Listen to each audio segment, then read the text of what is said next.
Hello, in this video, I'm going to describe which categories you should use if you are creating up a PayPal account. If you are setting up an NGO, what do you do? Okay, now I'm on step 2. When you're trying to create a PayPal, there's where you reach, they ask you describe your business. If you're going to do more of a freelancing personal thing, I advise you to do individual or sole. Okay. If you're going to do NGO, go for NGO. If you're planning to receive like more of like donations mainly, you do NGO. But make sure you say this is a registered charity. Even if it's not registered, it's better if you do a registered, just take registered charity. This is optional. Select your country, whatever you want. And also business registration number is optional. Then describe the date when the organization was formed. Now, this is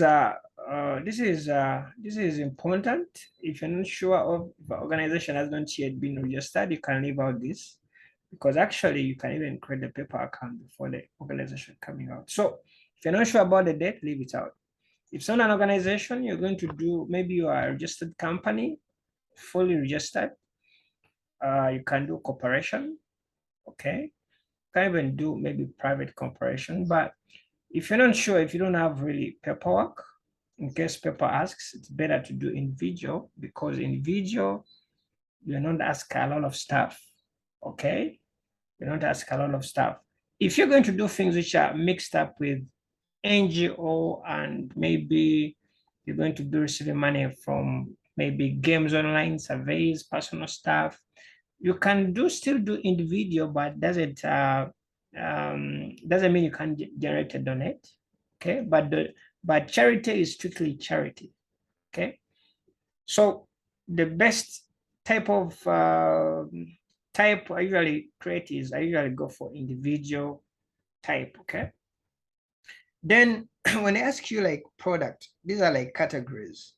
What is the category of your business? Now, this is where people this is where people mess up. If there are some categories which are sensitive, okay, there's some categories which are sensitive. If you use them, you're going to have issues when you're using PayPal. Okay. For example, if you're selling art, if you're art dealers and galleries, this kind of a category, PayPal is going to be nagging you with a proof of delivery because they assume someone's going to buy art and you have to deliver.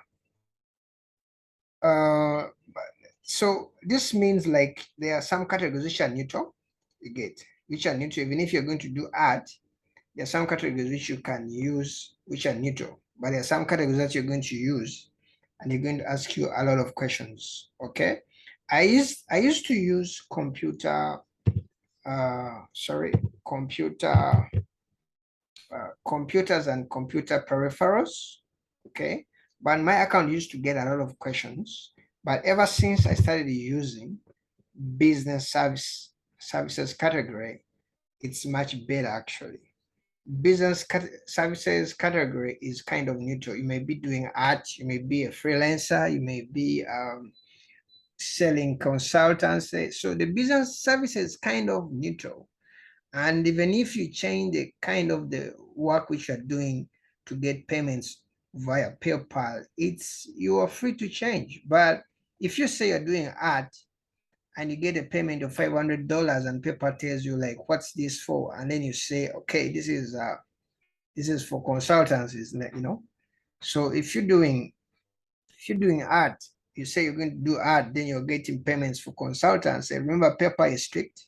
You may risk your account being suspended. PayPal just tells you like you can no longer use our platform because you're dealing in risky services or something like that. So it's better to calculate the category before it's too late.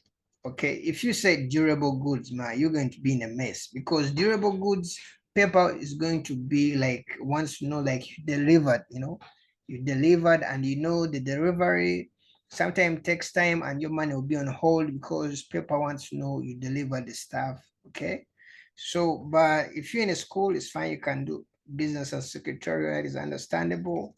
I think there's even also consultancy.